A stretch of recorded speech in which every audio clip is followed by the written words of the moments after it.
राज ठाकरे यांनी काल केलेल्या सूचक वक्तव्याची जोरदार चर्चा रंगली आहे। विशेष म्हणजे याच निमित्तानं ठाकरे बंधूंचा पुन्हा एकदा सुरात सूर दिसून आलाय। विशेष म्हणजे ठाकरे बंधू शिंदेंवरती वार करत असताना जरांगे मात्र शिंदेंवरती टीका करत नाही, हे काही लपून राहिलेलं नाही। बघूयात हा रिपोर्ट।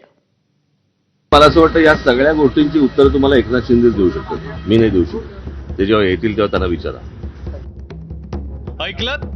मनसे अध्यक्ष राज ठाकरे उपमुख्यमंत्री एकनाथ शिंदेबद्दल बोलताना काय म्हणाले ते म्हणतायत हे आंदोलन का होतंय हे तुम्ही एकनाथ शिंदेनाच विचारा। की जेव्हा एकनाथ शिंदे येतील त्यांना विचारा की मुंबईकरांना खूप त्रास होतोय, तर ते मागच्या वेळेला गेले होते ना तिकडे, बरोबर की नाही? नवी मुंबईला जाऊन त्यांनी प्रश्न सोडवला होता ना, मग हे परत का आलेत? या सगळ्या गोष्टींची प्रश्नांची उत्तर तुम्हाला एकनाथ शिंदेला विचारा। राज ठाकरेंच्या वक्तव्याला पार्श्वभूमी आहे ती एकनाथ शिंदेच्या मुख्यमंत्री पदाच्या कार्यकाळातील आरक्षणासंदर्भातल्या घटनांची। आता या घटनांवर एक नजर टाकूया। अंतरवाली सराटीतल्या आंदोलनावर गोळीबार प्रकरण, मराठा आरक्षणासंदर्भातली जरांगेंची आंदोलनं, या प्रत्येक वेळी शिंदे किंवा त्यांचे सहकारी मंत्री, त्यातही उदय सामंत पुढाकार घेऊन जरांगेंना सातत्याने भेटत होते। शिवसेनेच्या 2024च्या दसरा मेळाव्यात तर साक्षात छत्रपतींची शपथ घेऊन शिंदेंनी आरक्षणाचं वचन दिलं होतं। कोणावरही अन्याय न करता, कुणाचंही काढून न घेता मराठा समाजाला टिकणारं आरक्षण हे सरकार देणार म्हणजे देणार। या एकनाथ शिंदेच्या शरीरामध्ये रक्ताचा शेवटचा थेंब असेपर्यंत या मराठा समाजासाठी लढणार, इतर कुणावरही अन्याय न करता। कारण हे सर्व आपले आहे, सर्व समाज बांधव आपले आहे।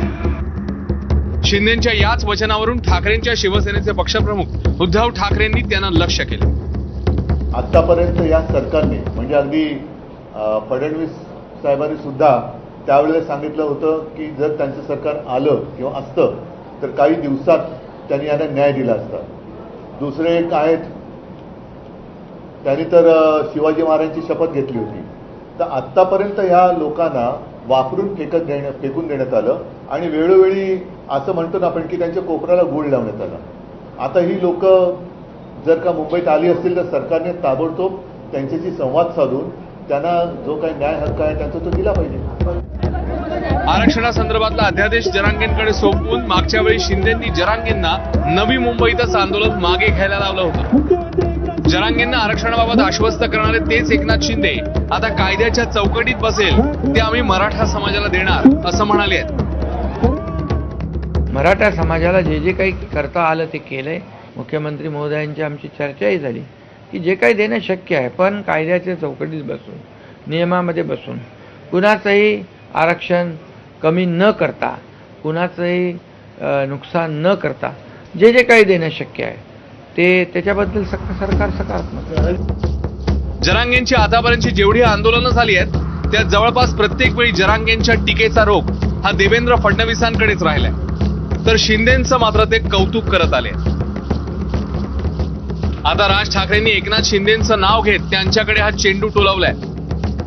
आता शिंदे यावर नेमकं काय उत्तर देतात पाहणं महत्वाचं आहे। ब्युरो रिपोर्ट, एबीपी माझा।